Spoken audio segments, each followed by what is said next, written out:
Pero sinabi din niya na hindi naman daw siya nag-contact sa akin. Talagang hindi. Yung sinungaling na yan. Walang pakialam ko sa kay Gutesa na yan. Ang layo-layo naman paano ko magiging kliyente yan. Oo. Pero Eh, ano baka, ako dyan, baka inisip niya. Nadamay ako. Kasi alam nila na siyempre friend ako and supporter of Senator Marcoleta. Kaya dinadamay na naman nila ako. Akala ni Gutesa nakaisa siya. Ngayon, sakit ng ulo niya. At ngayon, sigurado, pag dinamay siya ng ombudsman sa plunder case, kasama siya. Makukulong ni Martin Romualdez. Kasi hinog na yung kaso na yan eh. Yan sinasabi ng ombudsman eh. Hinog na yung kaso na yan ni Romualdez, pinag-aaral ng mabuti. Kasi siyempre si Romualdez, maraming abogado, maraming pera, di ba? Pag ayaw ni BBM na ituro siya as mastermind. Kaso itong si Martin Romualdez ngayon, sinabi niya rin, di ba sa video niya, na I will not go alone. I will take you with me. Marami akong alam sa administrasyon dito. Oo. Magtuturo din siya. Kung ikukulong na rin lang din siya, edi magturo na rin siya. Hindi ba? Parang gusto natin malaman ang katotohanan. Edi sige, pero kulong muna siya. Unfair naman yon.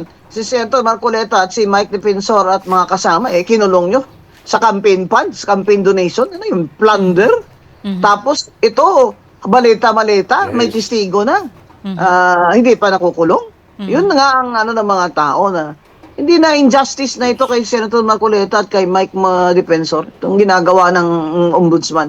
Matutuwid niya lang ito kung si Martin din ay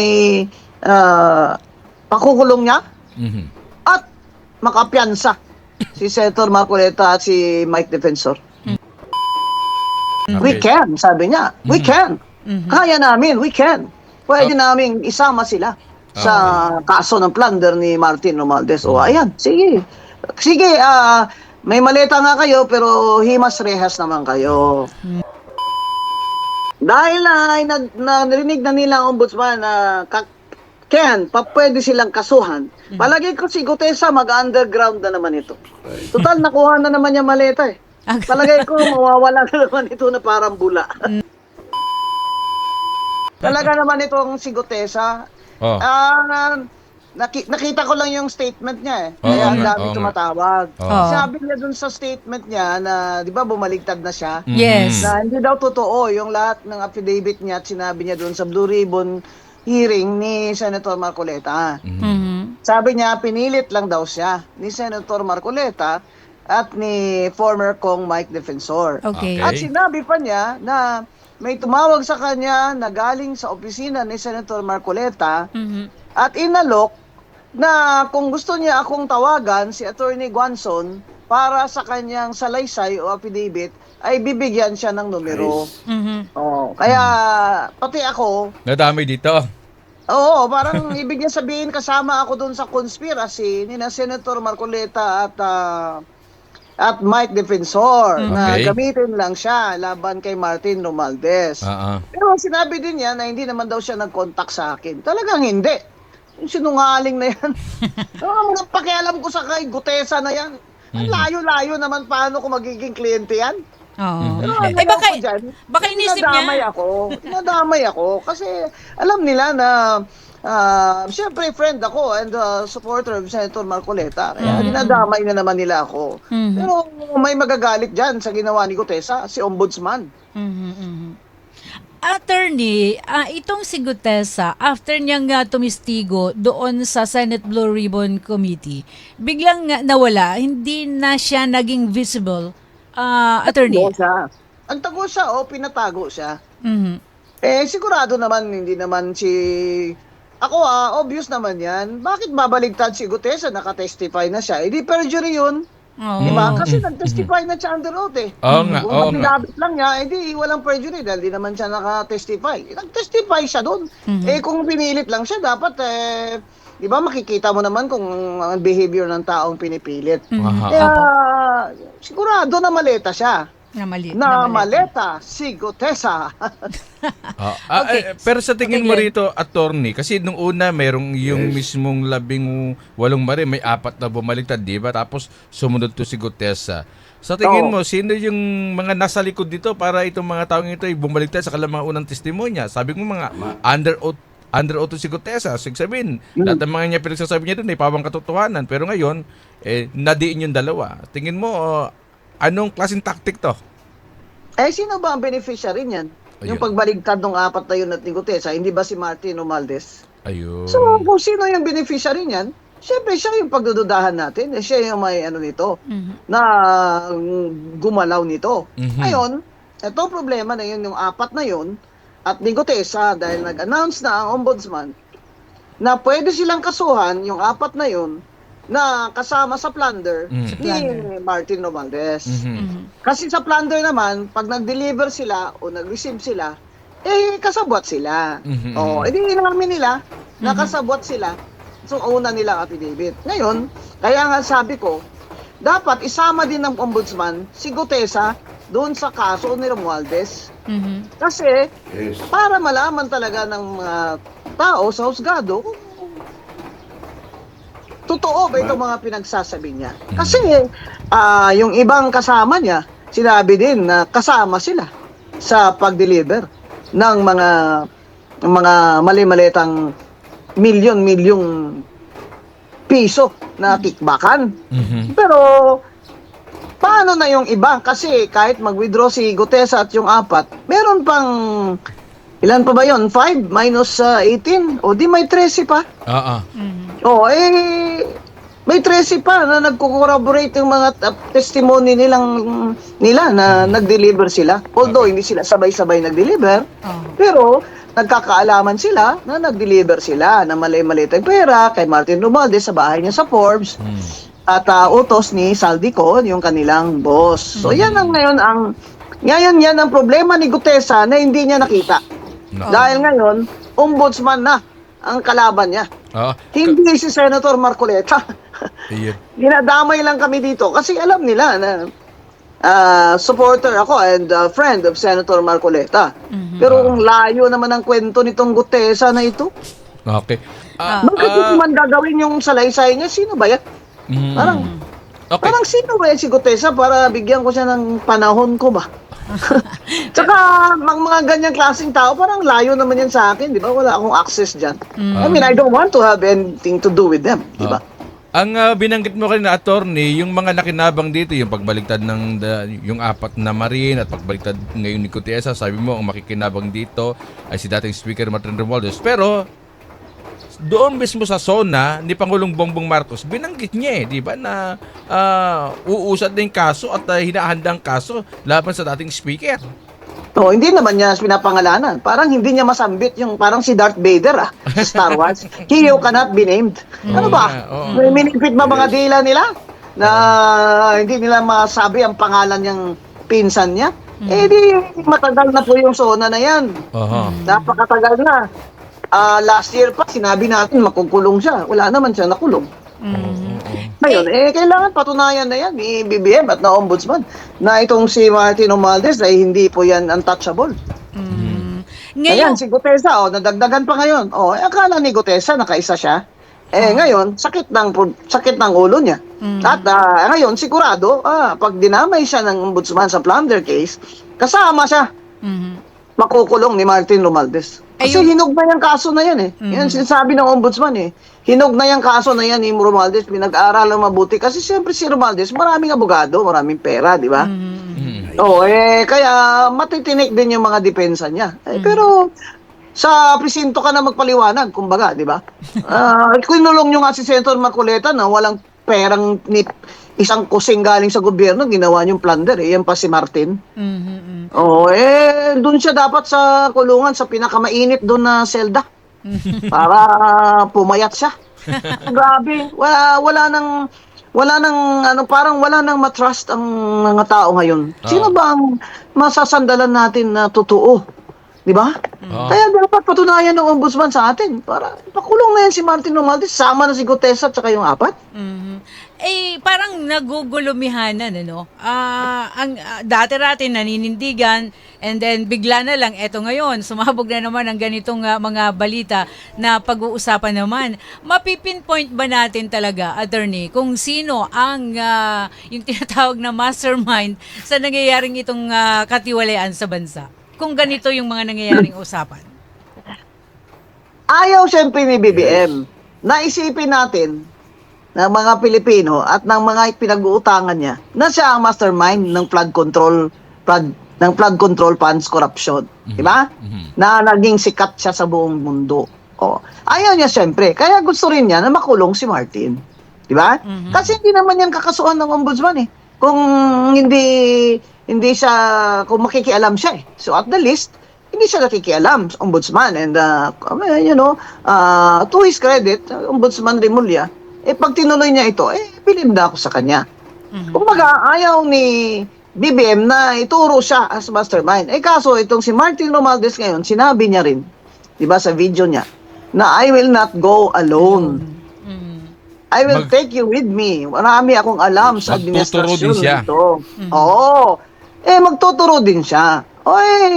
Kung ikukulong na rin lang din siya, di magturo na rin siya. Hindi ba? Parang gusto natin malaman ang katotohanan. Di sige, pero kulong muna siya.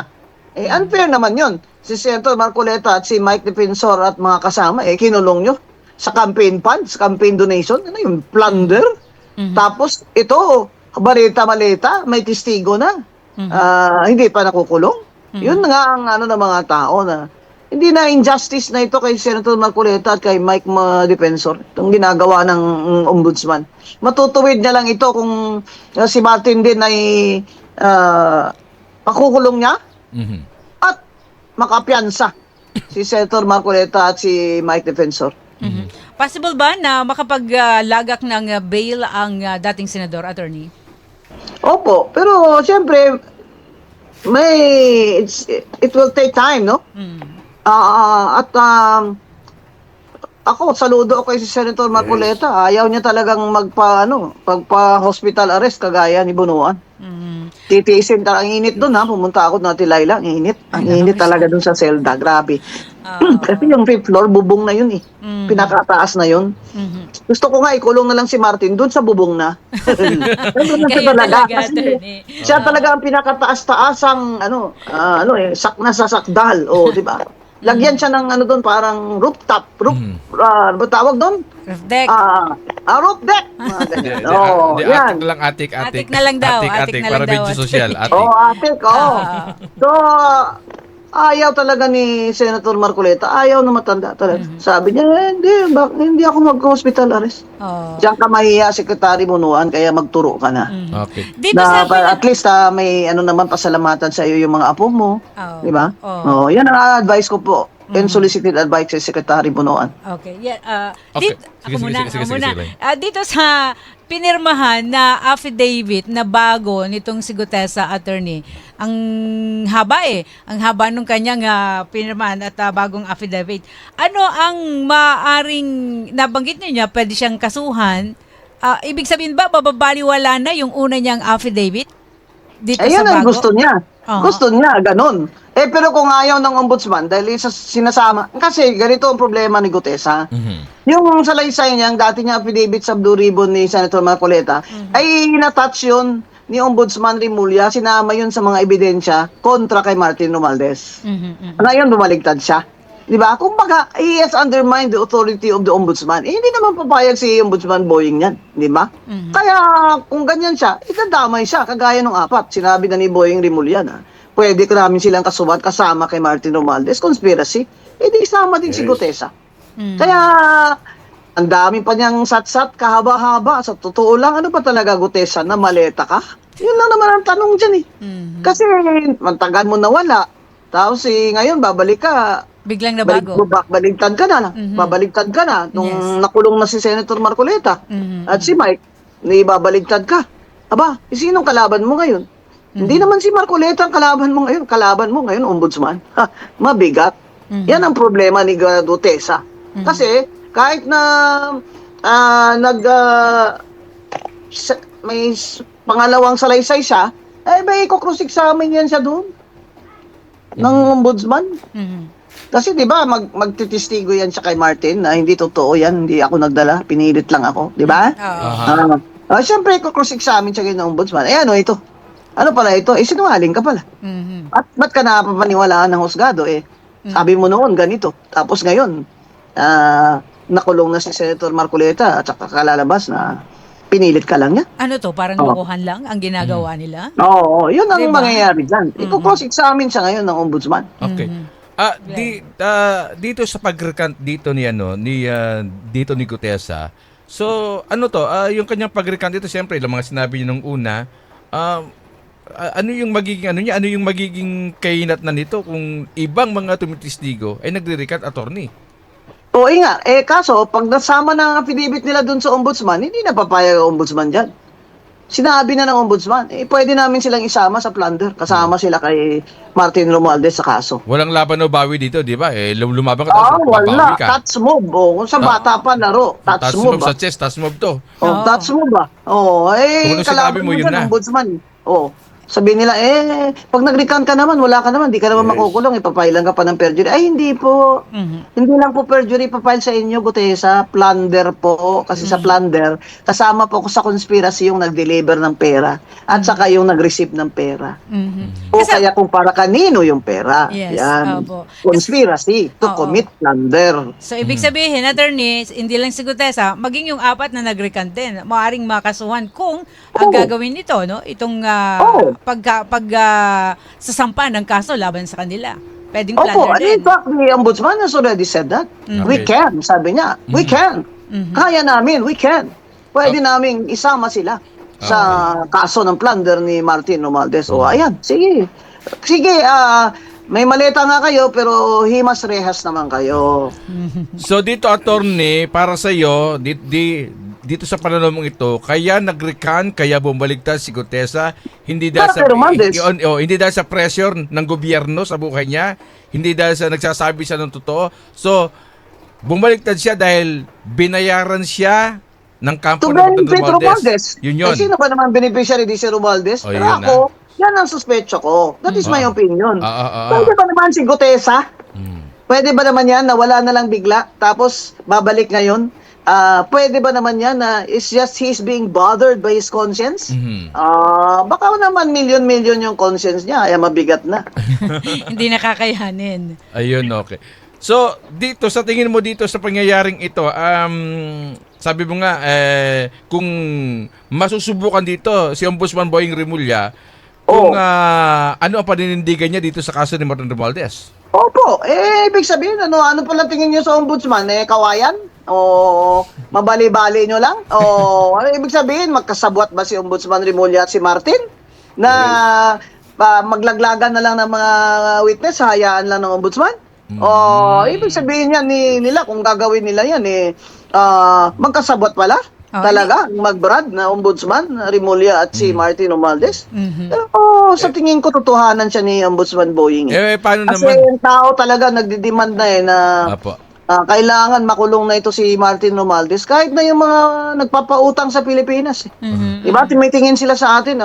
Kung sige kayo corruption dyan, ba't naman kami papautang sa inyo? Baka wala na kayong pambayad. Tama, oo. Paano to, attorney, itong mga pag-recant dito ni Gutesa? Baka bigla namang maglilitaw na naman ng isang video si Saldi ko na patutunan niya. Hindi! Inutusan ko yan si Gutesa na mag-deliver kay Martin Romualdez. O, di yari siya. Baka bigla maglabas ng video. Alam mo naman, nananayib si Saldi ko eh. Palagay ko na wala ng power si Martin pag nakulong na siya. Different administration na magpalit na ng administration, pwede nang bumalik si Zaldi. Tapos sabihin niya, ako magte-testify pero state witness. Oo. Aha, Kasi aha. Dapat biglang natahimik din si kulong Saldi lang ako habang ang Sandigan Bayan ay mag-decide kung pwede ako mag-state witness. Aha. Pero ituturo ko yan si Martin, tuturo ko yan. Yan. Hindi Yan ang kaya... gusto ni Bunoan, mag-state witness. Sabi ng Sandigan Bayan, hindi. Hindi ka pwede mag-state witness dahil hindi ka naman pwedeng mag-claim na hindi ikaw ang most guilty. Yan. Kasi ang state witness dapat hindi siya ang most guilty. Di ba? Pero sinasabi ng Sandigan, hindi pwede. Sa taas ng ranggo mo. Ang ranggo mo isang halintang na lang . Presidente na eh. Tama. Alter ego ka ng presidente as cabinet secretary. Correct. Ayan, di siya pinayagan. So ngayon, si Bunuan, nandun sa ospital. May sakit siguro din siya, pero kahit na, di ba? Unfair din naman. Si Senator Marcoleta nga, may sakit din naman yan. Bakit?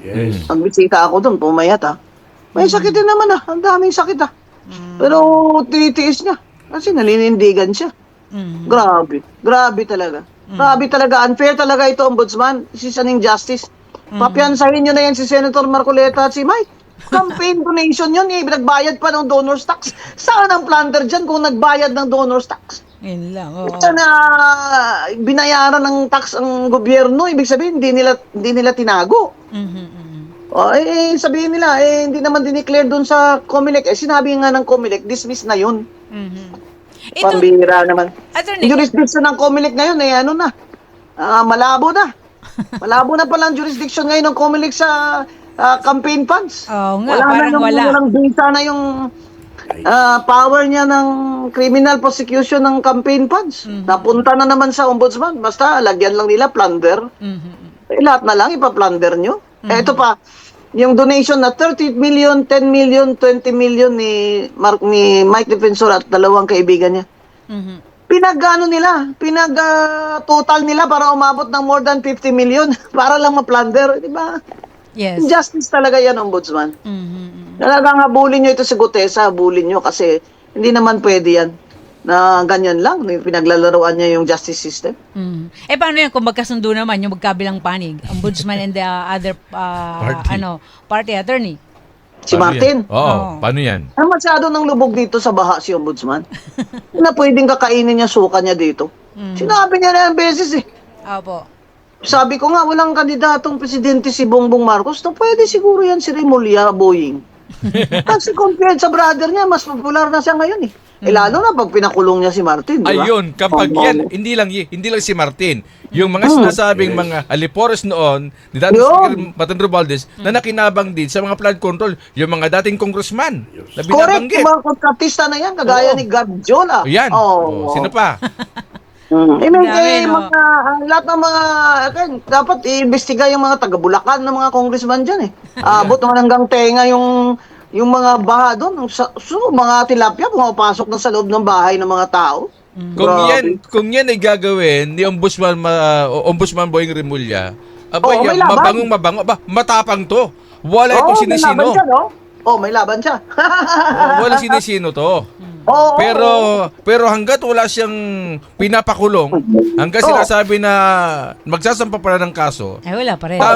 tama yung isipan ni Laila Attorney. Wala pa rin. Baka ito doon lang sa TV magkalaban pero sa likod magkakampi. Sa likod, mag-branch pa rin. Oo, mag-branch pa rin. Paano yan? Kumbaga pakitang tao lang. Akong bahala dyan. Kakasuhan ko yan. Nakasona na nakadalawang sona na diba? Oo nga. Sona, nakadalawa na Nakadalawa na nga. Hay, nako. Anong gagawin nila? Sino ituturong mastermind? Di si Bongbong. Yun lang. Kung hindi pala si Martin na mastermind, sino pala, boss? Di si Bongbong. Yun nga. Oo. Gusto ba ni Bongbong yun? Siyempre hindi, di ba?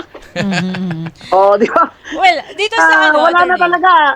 Kung sa chess pa, checkmate na. Checkmate si na. Martin Romualdez. Wala na pupuntahan. Checkmate. Wala na. Mate Tumba na. Mag-prepare na siya ng balutan niya, yung mga maleta niya ba? Maleta niya ng potato chips. Malaki, no? Maleta niya ng, maraming maleta ito. Yung kasya tayo dyan sa maleta nila. Anyway, grabe. mabalikan ko lang itong mga nag-recant attorney. At yung apat na sinasabing dating Marine at saka itong si Gutesa, paano ba tinitignan ng hukuman yung pagtestigo ng isang nag-recant? Credibility ng witness ang titingnan ng huwes. Kung sabihin niya, sinungaling ba ito? Para kanino? Yung ganon. Kailangan mapatunayan muna kung tama ba nagsisinungaling o may mga iba pang mga pangyayari kaya nagkaroon ng kasinungalingan. Ganun po ba yun, attorney? Oo, pero sinasabi ko nga, pag sinama na siya sa kaso, doon ka na magpaliwanag. Doon ka na magpaliwanag ka sa general population doon sa BGMP. Alam mo, dumaan ako doon Sa Saan po? general population. Ah, May mga okay. fans ako doon ha. May fans ako doon, mga mama. Oh. Mga Talaga kuya lang? doon. Sabi, attorney! Yun pala, meron silang TV. Oh. Oo, nanonood sila TV. Ah, Malaki nga talaga? TV nila. Oo. Ang pagdubani ko, attorney! Sabi, oy, kuya, fight lang ha. Sabi ko. Oh, doon siya. Mga 10 sila sa Zelda. Oh, Doon si talaga Gutesa, lang. yun. Oo. Oo. Oo. Hindi siya pwede doon sa kasama kay Martin kasi si Martin dapat lang siya yung mag-isa lang siya sa Okay, Zelda niya. oo. Walang Siyempre, kausap, sinabi ni walang Martin, cellphone. Oo, walang cellphone, walang ice, walang refrigerator, walang aircon. Oo, pamaypay lang. Papayat Oo, nga. payat siya. Oo, Diet, pambira diet. naman. Ilang years naman siyang tumaba di it's time, di ba? Oo. So, It's time attorney, that the people will see justice. ano ang maasahan natin ngayon? Ano ang nakikita po ninyong maaaring mangyari pa dito sa pagbaliktad o pag-recant nitong si Gutesa at nitong 4 na dating mga marino kung tawagin? Dahil narinig na nila ang ombudsman na pwede silang kasuhan. Palagi ko si Gutesa mag-underground na naman ito. Yes. Total, nakuha na naman niya maleta eh. Palagay ko mawawala na naman ito na parang bula. Nako, oo.